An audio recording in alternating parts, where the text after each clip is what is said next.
राम राम भाई सारा ने। आज अपनी वोकेब शो की छठी वीडियो है। इन वीडियो में आप आज देख कुछ नया वर्ड के बारे में जाना, कुछ नई वोकेब के बारे में जाना। मैंने उम्मीद है कि मेरी 5 वीडियो पहला नहीं देखी होगी।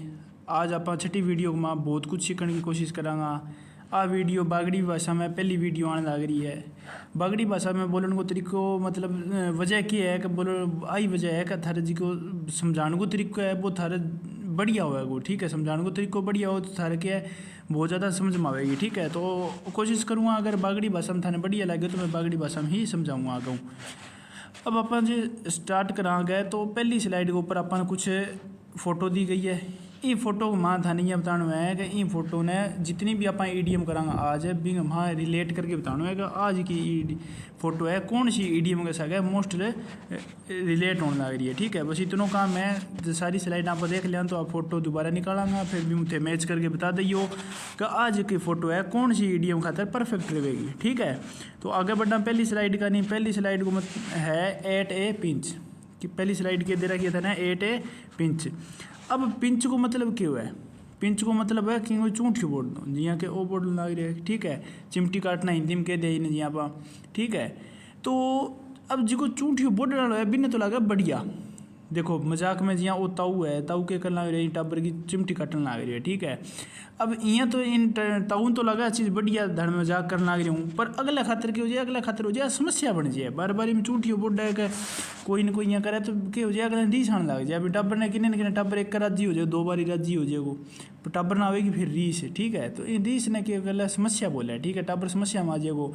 तो 8 ए पिंच इन मतलब क्या है चूंठी बोलना, चूंठी बोलिया बंदो क्या है समस्या में आए। तो इन तरीके आप याद रख सका कि 8 ए पिंच को मतलब क्या हो जाएगो कोई समस्या में होनो या कोई परेशानी के अंदर होनो। ठीक है, कोई समस्या में होनो, समस्या यानी कोई प्रॉब्लम कठिनाई में होनो बिन के वह 8 ए पिंच के वह बहुत आसानी याद होगी वही। अगली देखा, अगली है 8 डेगर्स ड्रोन। ठीक है, 8 डेगर्स ड्रोन को मतलब हुआ कि एक दूसरे से बहुत तकड़ी दुश्मनी होनी, मतलब एक दूसरे की कुत्ता खानी करें रखनी कि एक दूसरे को पूरा दुश्मन होना। ठीक है, खटी देख लियो एक दूसरे के गल पड़ जानो बिन के वह 8 डेगर्स ड्रोन जियाँ के 2 छोरा है, दोनों छोरा आपस में क्या करने लग रही है लड़ाई करने लग रही है। ठीक है, तो इनके वह 8 डेगर्स ड्रोन। ठीक है, अब एक इंग्लिश भाषा में इनको मतलब क्या है कि to have bitter enmity. Bitter हुआ है कटुरता जिसमें कोई मिठास ना हो, बिल्कुल एक दूसरे के खातर कड़वी हुआ है। एनिमिटी हुआ है दुश्मनी। ठीक है, तो इंग्लिश में एक सेंटेंस दे रखा है John and his father have been a daggers drawn for years, यानी उनकी कई सालों की तकड़ी दुश्मनी है। Nobody knows why they are so hostile toward each other के दोनों को लोगों को पता नहीं है कि दो दूसरों के एक दूसरे इतने शत्रु कौन बने हुए हैं, किसी को नहीं पता। ठीक है, तो 8 डेगर्स ड्रोन को मतलब क्या है कि एक दूसरे को तकड़ो दुश्मन होनो को पक्को दुश्मन होनो देखते ही एक दूसरे गल पड़ जाए बिन के वह 8 डेगर्स ड्रोन। अगली स्लाइड की हम बात कर लागे ना 8 आर्म्स लेंथ। आर्म की हाथ हुआ है, लेंथ की दूरी हुआ है। 8 आर्म्स लेंथ यानी एक हाथ की दूरी रखनो, यानी कि नहीं कन्ने ना आन देनो कि दूर रहनो, दूर बना के रख तू तो हाँ भाई तू तो दूर ही रह के। ठीक है, तू मेरे नज़दीक ना। तो मैंने बोला 8 लार्ज आर्म्स लेंथ है। इंग्लिश में मीनिंग देखो क्या दे रखा है कि अवॉइड बिकमिंग टू फ्रेंडली, यानी कि सागे ज़्यादा बेली पोर रखणू आप क्या करा अवॉइड करा कि ना भाई तू दूर ही रहे, मतलब मैंने तेरे सागे कोई यारी को रखनी है। ठीक है, तो जियाँ का ओ क्या बॉस है कर्मचारी के करना चाहे बॉस के सागे बेली पो बनाना चाहे तो अटक कर्मचारी बेली पो बनाने की कोशिश करना लग रहा है, पर बॉस के बिना एक हाथ की दूरी पर रखना लग रहा है कि तू दूर रहे। जियाँ का ये 2 फोटो दे दी है अंग में भी आप रिलेट करके देख सकेंगे दोनों एक दूसरे को दूर बैठे। तो इन केस का 8 आर्म्स लेंथ यानी बेली पो ना बनानो, एक दूसरे दूर रहना। ठीक है, किसी लोगों से घुल मिल के राजी ना होनो बिन के 8 आर्म्स लेंथ। ठीक है, अब है 8 ease.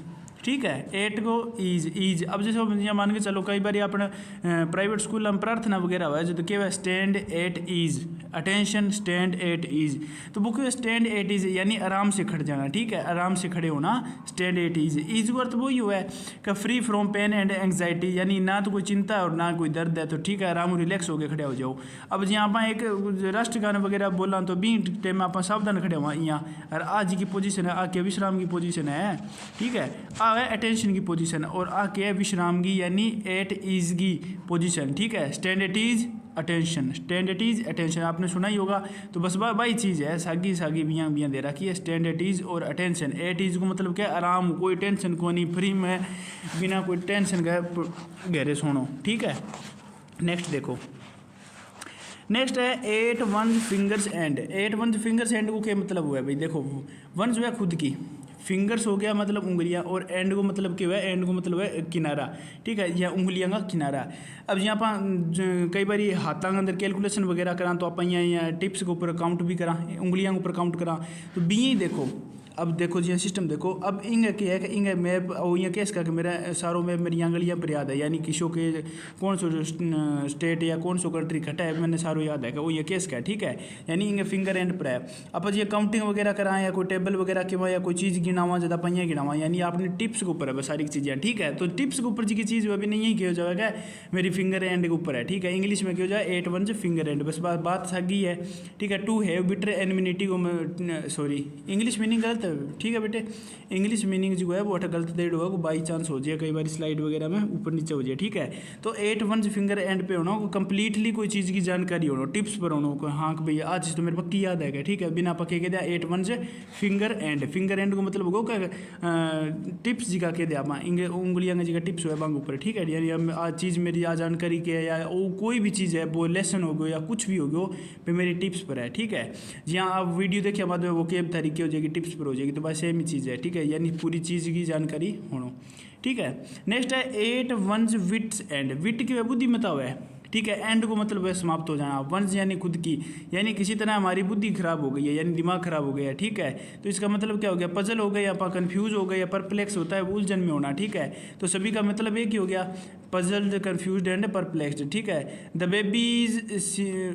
The baby is been crying for hours. अब यानी बच्चा जो है वो कई घंटों से रो रहा है, तो ठीक है, तो इसलिए क्या हो गया, I have reached my wits end, तो इसलिए मैं कहाँ पे पहुँच गया, अपनी बुद्धि के अंत में पहुँच गया, यानी मेरे दिमाग ने काम करना छोड़ दिया कि भाई अब करूँ क्या, ठीक है। जब बच्चा रो रहा है समझ नहीं आ रहा है, उसको फेडअप कर दिया, उसको मतलब सब कुछ करके देख लिया, लेकिन वो क्या रहा है अभी भी रो रहा है, तो ये मेरी बुद्धि से बाहर हो गया, मेरी समझ से बाहर है। तो इसको 8 वन विट्स एंड का मतलब क्या होता है, बुद्धिमत्ता खत्म होना, यानी कन्फ्यूज हो जाना, ठीक है, परप्लेक्स हो जाना।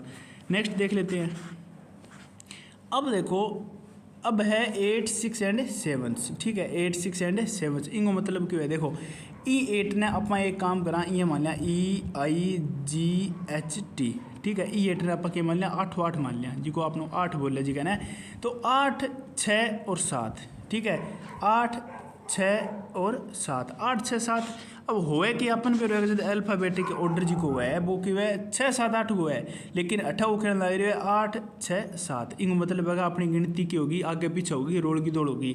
तो जो रोल की दौड़ या डिसऑर्डर जी को हुआ है बिना के हुआ है, जिसको अस्त व्यस्त जी हिंदी में कह दिया है, तो बिंगो मतलब क्या है 8 6 एंड 7 हुआ है, ठीक है, बिंगो मतलब क्या है 8 6 एंड 7 हुआ है, ठीक है। तो जो कोई चीज़ बिक रही है, कोई ज़्यादा खिंडा रखे कहीं टाबर वगैरह जी रंगो खिंडा दिया गया सामान खिंडा दिया, तो इन चीज़ ने क्या है 8 6 एंड 7 के हो जाए, ठीक है। नेक्स्ट देख लेते हैं, अगली स्लाइड है 8 स्टेक। स्टेक को मतलब क्या है, कर्नो जलाबर का सिंगर या कोई और के वे स्टेक पर दाव लगा हुआ है, यानी जहाँ कह दिया है स्टेक साइट को नाम है भी, तो बेबी साइट के ऊपर दाव लगाना भी कहे, तो एक्चुअली स्टेक जी को वर्ड है भी अर्थ भी दाव पर लगाना हुआ है। कोई मान के चलो जुओ वगैरह खेलने लग रहा है, तो आप दाव पर क्या चीज़ लगाना लग रहा है, या कोई जुओ खेला ओपिनियन वगैरह देवा है जितनी भी आजकल है, तो वो सारों के वे स्टेक करने लग रहा है, यानी आप कोई दाव खेलने लग रहे हैं, पीछा जी को है लगाना पड़े कई बार, ठीक है। तो बिन बोले जो है 8 स्टेक है, ठीक है, 8 स्टेक है। अब मीनिंग देख लेते हैं, यूँ कह दे रखे जी बागड़ी कमा का 8 रिस्क एंड इनसिक्योर्ड, यानी जो चीज़ रिस्क पे हो या इनसिक्योर्ड हो, सिक्योर ना हो, ठीक है। अब यहाँ के पांडव जो वगैरह आज बेके करने लग रहा है, जुगो खेलियो तो बाकी लगाओ दाव पर सारो डंगो लगा दियो, राज्य सारो कुछ सब कुछ आपको शासन प्रशासन सब कुछ दाव पर लगा दियो, बिन के बोले स्टेक पर लगाना, ठीक है। अब यहाँ ये है एक करना लग रहा है, जुगो खेलने लग रहे हैं, एक लग रहा है स्टेक पर लगाने लग रहे हैं, यानी कोई चीज़ दाव पर लगाने लग रही है, ठीक है। तो जुगो एक बहुत गंदी आदत है, यूँ बच के रही करो आपने, ठीक है। नेक्स्ट देखो, नेक्स्ट है 8 दी 11th आवर, ठीक है, 11th यानी 11 बजे, 11 बजे के आसपास। अब मान के चलो कोई काम करने भी अपन के दिया, अपन दिया 12 घंटा, ठीक है, लेकिन आपने कम कद याद आयो काम, अपने याद आयो कि अपन भाई काम ने एन सागी टाइम जाके याद करा जी, यहाँ का एन लास्ट मोमेंट पर जाके कोई चीज़ याद आवे भी नहीं के जाए एट दी 11th आवर, यानी 11 बजे भी याद आई है कि हाँ भाई वो काम करना तो रह रहा है, ठीक है। यानी डेडलाइन जब खत्म होने वाली है जद याद आना, टाइम खत्म होने वाला है। अब ये देखो पूरा साल हुआ अपना करने पढ़ने खातर, पर ना पढ़नो कद है आप पढ़नो है जद जद पेपर आ रहे हैं सिर के ऊपर, ठीक है। तो आई चीज़ हुआ है पूरा साल पढ़नो को नहीं, जब पेपर आ गया 10 दिन रह गया 20 दिन रह गया, जब आप जाके किताबा चक्का तो बिना 11th आवर ही बोला है, ठीक है। 8 दी 11th आवर यानी 11वें घंटे पे, ठीक है, एन बिल्कुल लास्ट मोमेंट पे, ठीक है। नेक्स्ट देख लेते हैं, अगला दे रखा है बैक स्टेयर गॉसिप। अब बैक स्टेयर गॉसिप यानी स्टेयर कौन सी होती है, पेड़ियाँ होती है, ठीक है, पेड़ियाँ। एक होता है लेडर, लेडर होती है वो वाली सीढ़ियाँ जिसमें ये ऐसे होता है, ठीक है, ये होता है लेडर। और सीढ़ियाँ कौन सी होती है, सीढ़ियाँ होती है ऐसे, जो ये ऐसे चढ़ती है वो क्या होती है, सीढ़ियाँ होती है, ठीक है।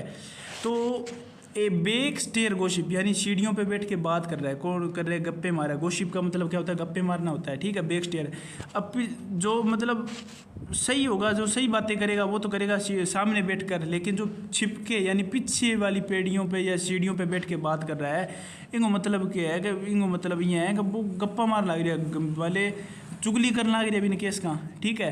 तो अन्य क्यों जो है कि बैक स्टेयर गॉसिप को मतलब होती है कि नौकर जी का है घरे राखीड़ा बंदा है, बे करने लग रहा है मालिक की बुराई, यानी पेड़ियाँ के पिछले पासे बैठ गए, पेड़ियाँ उठा बैठ के पेड़ियाँ पर बैठ के बे के करने लग रहा है, चुगली करने लग रही है, ठीक है। नौकरां के बीच की गपशप हुआ है, जितनी भी गल्ला मारा है आप शरीक वहाँ बिन के हो जाए बैक स्टेयर गॉसिप, ठीक है, के हो जाए बैक स्टेयर गॉसिप। तो याद होगी वो बैक स्टेयर गॉसिप, स्टेयर है वो लेटर दो तरीके की पेड़ियाँ हुआ है। स्टेयर को मतलब क्यों है, बे पेड़ियाँ जबकि आप मतलब घरे पक्की पेड़ियाँ बनवा बाने बोले स्टेयर, ठीक है। तो वहाँ पर बैठ के नौकर के करना लग रही है, बातें करना लग रही है, तो नौकर के करना लग रही है, चुगली करना लग रही है, तो बिन चुगली नहीं के हो जावे बैक स्टेयर गॉसिप के हो जावे, ठीक है, याद होगी होगी। देखो अब है बेड ब्लड, बेड की वह बुरा हुआ है, ठीक है, बेड को अर्थ क्या बुरा हुआ है, और ब्लड को मतलब क्या खून।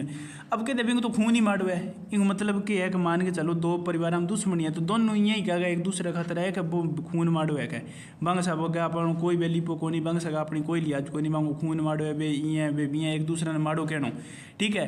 तो बेड ब्लड को मतलब क्या है कि एक दूसरे के साथ कसूती दुश्मनी होनी, ठीक है, कोई किंग सागे बढ़िया कोई कौन बना, ठीक है। तो बिना बोले जाओ है बेड ब्लड, यानी हर एक गाँव में एक दो बंदा ईशा जी गाँव में किंग सागे कोई कौन बनाए, आधो गाँव तो बांग दुश्मन भी यही हो रहे हैं, ठीक है। तो वो क्या हो जाए बेड ब्लड, यानी बे जट्ठे भी जावे हर एक जगह बस लड़ाई करने को मकसद लेके जावे, ठीक है। तो बिन के हो जाए बेड ब्लड, ठीक है, यानी बांग कह दिया खून नहीं मार हुआ दुश्मनी है कि बीस पर जच्चा को नहीं, बिन के हो जाए बेड ब्लड, याद होगी होगी। अगली देखो बैग एंड बैगेज। अब बैग को अर्थ क्यों है, बैग को अर्थ है सामान, और बैगेज को अर्थ क्यों है, बैग को अर्थ है अपनी बैग, और बैगेज को अर्थ क्यों है सामान हुए। तो बैग एंड बैगेज को क्यों, यानी बिस्तर बस्तर अपने जितना भी है सारो सामान चक गए, ठीक है।